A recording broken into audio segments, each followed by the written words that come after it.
Imagine a massive passenger jet with over 300 people on board, flying high in the dead of night above the dark, endless Atlantic Ocean. Suddenly, one after the other, both its engines die. In an instant, the 200-ton behemoth becomes an uncontrollable hulk without a single drop of fuel. The nearest runway is over 100 kilometers away, beneath its wing, only black water stretching to the horizon, and ahead, about 20 minutes of falling will decide the fate of everyone on board. 200 tons of metal, people, and baggage, and not a single working engine to keep it all aloft, a scene that sends a chill down your spine. It would seem that in such a situation, the chances are slim, as everyone is accustomed to thinking that without working engines, a heavy airliner will simply crash into the ocean. But that day, something happened that has gone down in aviation history as one of the most incredible feats of airmanship. And by the way, the word fall isn't quite accurate here, as the plane didn't fall like a stone, but rather glided, slowly descending and continuing to fly forward. But for the people in the cabin, those long minutes of silence without the familiar roar of the engines must have felt exactly like falling into the abyss. Today, we'll tell the true story of a flight that ran out of fuel over the ocean, debunk the myth that a large plane can't glide, explore how a tiny malfunction nearly killed hundreds of people, what fatal error precipitated the disaster, and how the pilots managed to glide the enormous plane without engines and save every single one. This is the story of the 19 minutes between life and death. It all began as an ordinary flight. A large, wide-body, twin-engine airliner was making an overnight flight across the Atlantic from Toronto, Canada to Lisbon, Portugal. On board were 306 people, passengers and crew. Ahead lay a long journey across the ocean, many hours over water, far from any land. And it was precisely this distance from land, mid-flight, that would make the situation so disaster struck. It was a calm summer night. Nothing foreshadowed trouble. The plane's engines hummed smoothly, carrying people across the ocean. The passengers dozed in their seats. It was a familiar, routine transatlantic flight, like hundreds made every day. The passengers on this flight were flying on vacation and business. Some were returning home, others were setting off on a trip, and none of them could have imagined that this ordinary night over the ocean would become the most terrifying of their lives.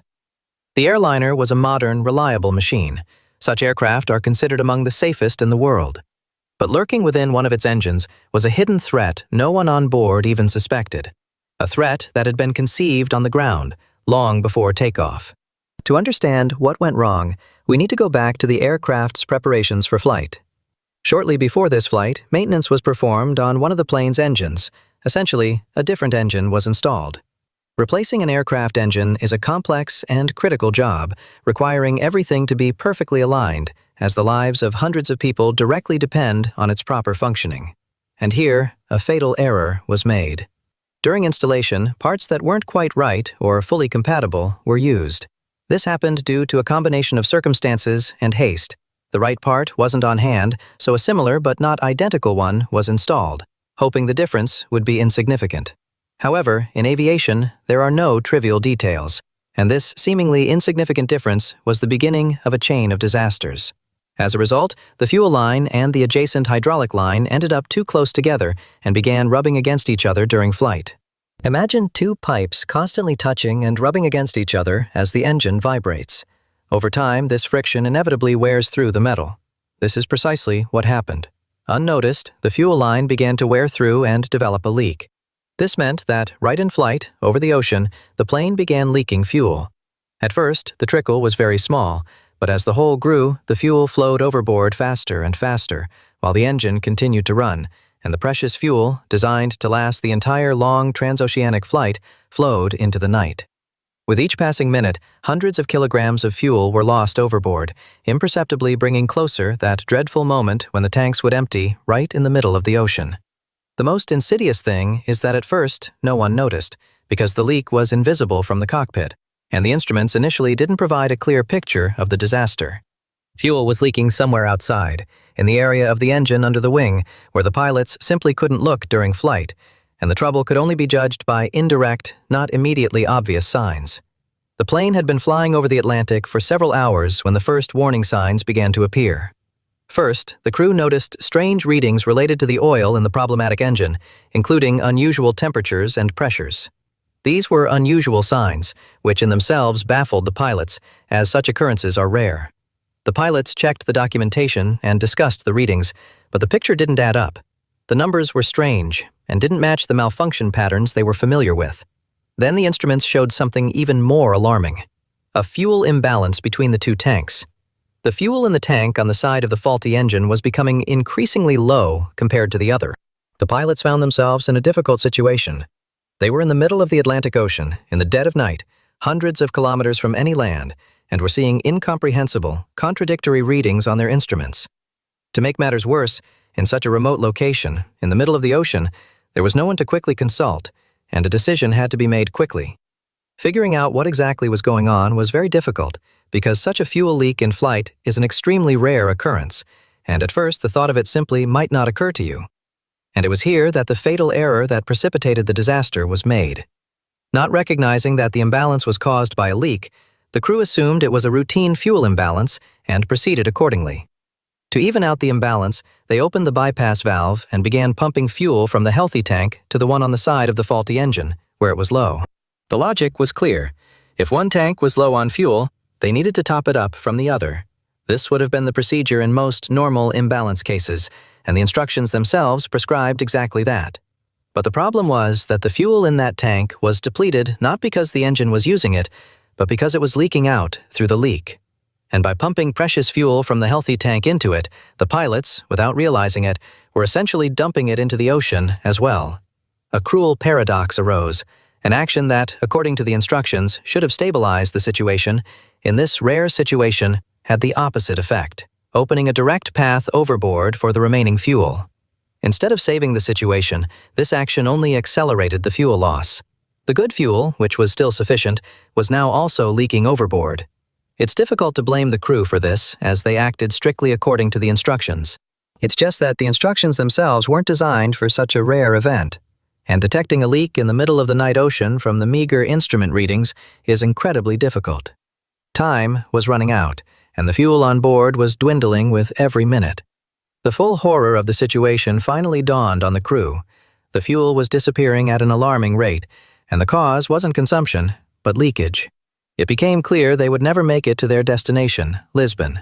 It was a chilling realization, as beneath their wings stretched nothing but black ocean for hundreds of kilometers in all directions, and with the fuel visibly leaking, there was little time to think. They had to urgently find the nearest land to land. And fortunately, such land was nearby, a small airbase on one of the Azores Islands, lost in the middle of the Atlantic. This was their only chance. The Azores are tiny specks of land scattered across a vast ocean, and the fact that one of them, with a runway suitable for a heavy airliner, happened to be right in the plane's path was a stroke of luck in itself, as there was nothing but water for thousands of kilometers around. The crew declared an emergency and turned the plane toward this tiny island. A desperate race against time, or rather against dwindling fuel, began. Every minute of flight burned through and spilled the remaining fuel, and the escape route was still far away. The pilots realized that every minute counted, and they flew the plane toward the island, uncertain whether they would make it. The only question was whether they had enough fuel to make it. There wasn't enough fuel. First, when the plane was still far from the island and high in the sky, one engine stalled, the one with the leak having used up every last drop. The airliner continued to fly on the single remaining engine, but this was only a brief reprieve. The crew already realized that the second tank was almost empty, as some of its fuel had also been lost due to the fatal transfer, and all they could do was pray to make it as close to the island as possible before the last engine died. A few minutes later, the second engine also died. And then came the terrifying moment. The enormous passenger airliner with 300 people on board was left completely without thrust, without working engines, at a tremendous altitude, more than 10 kilometers above the dark ocean. And the rescue runway was still more than 100 kilometers away. An eerie silence reigned in the cockpit and cabin as the familiar hum of the engines died away. That sudden silence in the plane will likely be unforgettable to anyone who heard it. The enormous airliner suddenly fell silent, and only the whistling sound of airflow could be heard, meaning the machine was no longer flying, but merely gliding downward. Along with the engines, the plane lost most of the electricity and hydraulics they relied on, and it is hydraulics that control the rudders of such a massive airliner. Controlling such an aircraft became incredibly difficult. For such a situation, the plane has an emergency device, a small turbine that deploys into the oncoming airflow and spins due to the speed, providing at least a modicum of energy for the most essential control systems. Essentially, it's a tiny wind turbine that extends outward and spins in the oncoming airflow, powering only the essentials, just enough to prevent the pilots from losing control entirely. Only thanks to this turbine did the pilots have any chance of maintaining control. But even this capability was limited.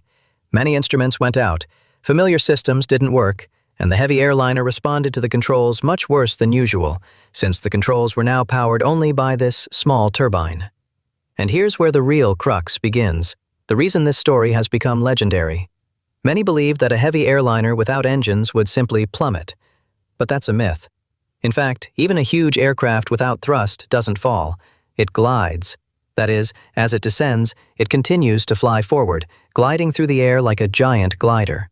The fact is that the wings generate lift from the oncoming airflow, while the engines are only needed to maintain speed. Therefore, when losing engines at high altitude, the aircraft doesn't plummet like a stone, but rather glides smoothly, gradually converting altitude into distance traveled. From the airliner's high altitude, it could have flown by inertia, descending smoothly for many more kilometers, essentially trading every kilometer of altitude for many kilometers of distance traveled. The only question was whether this would be enough to reach the runway, and whether the crew could accurately calculate this descent. And here, everything depended on the skill of the captain. Fortunately, at the controls was a highly experienced pilot, a man with a cool head and strong nerves who had previously handled both gliders and challenging flights. It was this experience of gliding that now proved invaluable, as piloting an engineless airliner essentially meant flying it like a giant glider. At the critical moment, the captain's composure was crucial. Succumbing to panic, fussing, or miscalculating would have meant the deaths of over 300 people. He, however, maintained a clear head and acted with the collected precision of a trained pilot. It was he who would accomplish the near impossible. Without engines and with limited control, pull the enormous airliner to a tiny strip in the middle of the ocean and land it. The task was incredibly complex.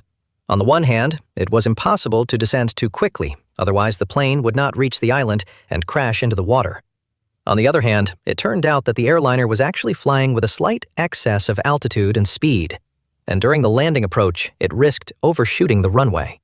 Without engines, it was impossible to increase or decrease thrust, or perform a go-around and repeat the approach.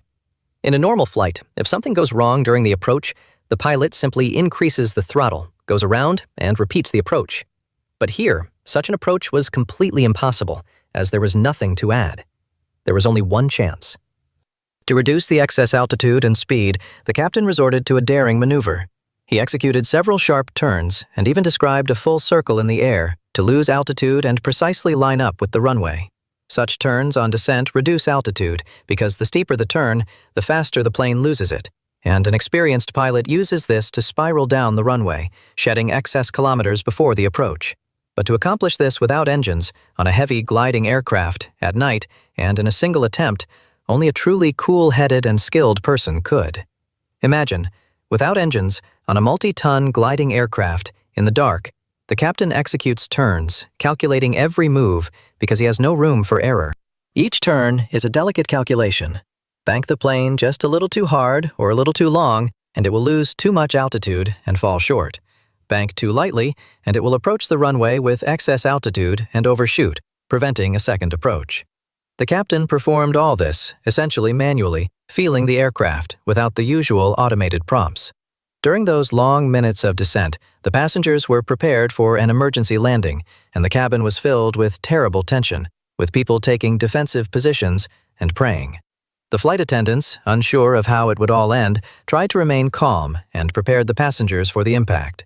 The descent without engines lasted almost 20 minutes that felt like an eternity. And finally, the runway appeared beneath the wing. After long minutes above the black ocean, with nothing but darkness visible below, the lights of the distant airfield must have seemed the most desirable sight in the crew's lives. But it was too early to rejoice, for the most difficult task lay ahead, landing the gliding airliner on the first and only attempt. The plane was approaching it too quickly, as there was nothing to slow it down with, and without properly functioning engines and hydraulics, the wing mechanisms that help it land at a slower speed were not deployed properly. Usually, before landing, an airplane deploys special flaps that allow it to fly slower and touch down more smoothly. But now, without power, they couldn't do this properly, and the airliner was hurtling toward the ground at a tremendous, dangerous speed. The airliner touched down at a very high speed, struck, bounced, and landed again, so hard that almost the entire landing gear blew out and the tires were blown out. It wasn't a smooth landing, but rather a controlled dive onto the runway, as the captain had only one chance and no opportunity to correct his approach. The plane hit the concrete with tremendous force, bounced into the air, and crashed back down onto the runway, the wheels giving way under the impact. The captain slammed on the brakes with all his might, and the enormous plane, screeching and smoking from its battered tires, raced down the runway, losing speed. The friction of the burst tires on the concrete created smoke and sparks, and the brakes were strained to the limit, as stopping a heavy aircraft hurtling at such a speed was incredibly difficult. Without the usual assistance of the engines, which can be used for braking during landing, the only hope was the wheel brakes, which glowed white-hot, dampening the airliner's breakneck speed. And yet, it stopped. The plane lay motionless on the runway, intact, without breaking up or derailing. Passengers were hastily evacuated via inflatable slides. Evacuation in the dark, after such an impact, was also difficult. People rushed to leave the plane, some suffered bruises and abrasions sliding down the slides, but everyone was alive and standing on solid ground. And here's the main miracle of this story. All 306 people on board survived. There were only minor injuries, mostly from the hasty evacuation, but not a single person was killed. Just imagine, a huge airliner, completely out of fuel over the ocean at night, over 100 kilometers from land, didn't fall into the water or crash, but managed to glide and land. And everyone on board was back on solid ground that same night. The airliner, left without a drop of fuel over the ocean, glided and landed, saving everyone on board. This incident made aviation history for several reasons. First, it was one of the longest flights by a passenger airliner without operating engines, as the aircraft glided for nearly 100 kilometers or more, which seemed almost impossible for a heavy aircraft without thrust. This achievement became something of a record, as no one had ever glided a passenger airliner of this size so far without a drop of fuel, and brought it to a safe landing. For a long time, this incident remained the most impressive example of a heavy airliner gliding for long distances. Second, this story clearly debunked a common myth, revealing that even a huge airliner without engines is capable of gliding for quite a long distance and, with skillful piloting, landing. Third, this story became a shining example of how the composure, experience, and skill of a crew can save hundreds of lives even in a seemingly hopeless situation. The commander and co-pilot essentially turned the seemingly doomed airliner into a giant glider and lowered it to the ground as gently as possible. But this story also has an important, instructive side, as the entire chain of events began with a small detail: incorrectly selected parts during engine maintenance. The investigation revealed that it was precisely this maintenance error, this very incompatibility of parts, that led to the fuel leak.